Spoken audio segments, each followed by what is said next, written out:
Whoa! It wasn't doing that before. There's a real visceral sense of being immersed in the game when you're holding something physical in your hand and you do it. The controller itself really contributes to the feeling that you are a wizard. You have a magic wand in your hand, and Finn has a magic wand in his hand. It's the best one-to-one connection with a character that I've ever felt. When we first took the controller and whirled it over our head and saw the apprentice conjure a tornado out of the ground, it's like, that is something different. That is not just another press the button and cast your spell. He just conjured a tornado. This is awesome.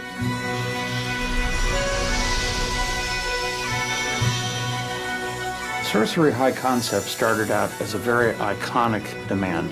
What if you one day found a magic wand in a box? What would you do with it? What would you try? What would you hope and imagine that it could do? This is fun! Sorcery was designed from the ground up to be a move title. With a lot of games, you start sort of retrofitting, saying, oh, we're going to take an existing game that has a DualShock control scheme, and then try to figure out how to work the move into that. But with Sorcery, from the very beginning, we built everything around making the move an essential central part of gameplay. Of many places that I've worked, our studios, a little different in that we are a little more physical, and we kind of embrace that, especially working with the move. So when you cast a spell, and to throw up your arm in a shield is really something that came out of how we talked about the game.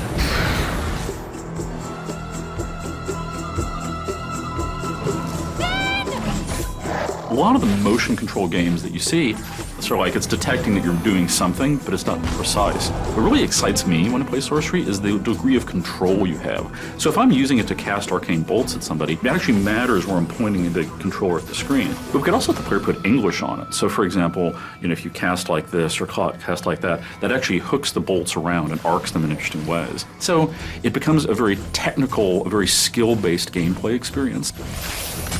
Fighting is active. Drawing a firewall, throwing a bolt through it. Those movements are quick, fast. Spell switching is on the fly, and it's a movement, it's not a button press.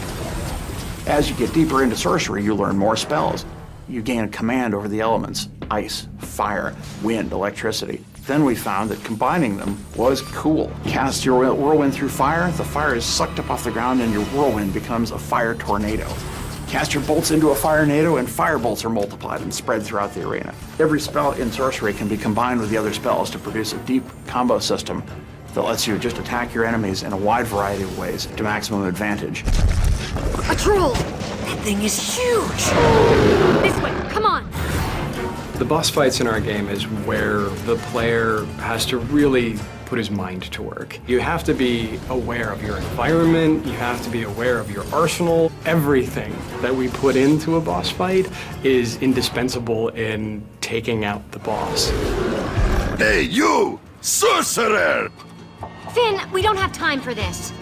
You don't have time for not this, smart cat. Potions are the way to power. Alchemy is the flip side of all the action gameplay.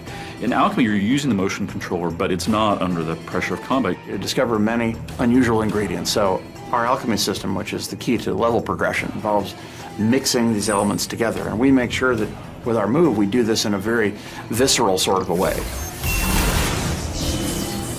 We want to create a feeling of that you weren't just fighting things all the time, that you really were a wizard who had a wide variety of different magic at your disposal. With the move controller, we found that you have an enormous breadth of things you can do to accomplish simple tasks. And even though these things are often not hard or challenging, they connect you to the magic you're creating in a way that a button just never would have done.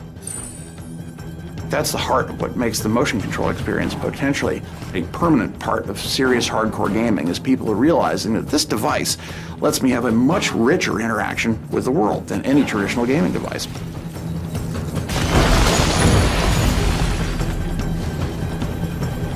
I feel that we've given people a really solid, playable game experience that uses the move like it's meant to be used as a serious gaming control device, to reach down and pick it up and to be that apprentice who was reaching out and grabbing the wand, the Master's wand, for the first time and feeling the power of it surge through him, just as you realize the power that you yourself are experiencing as a player.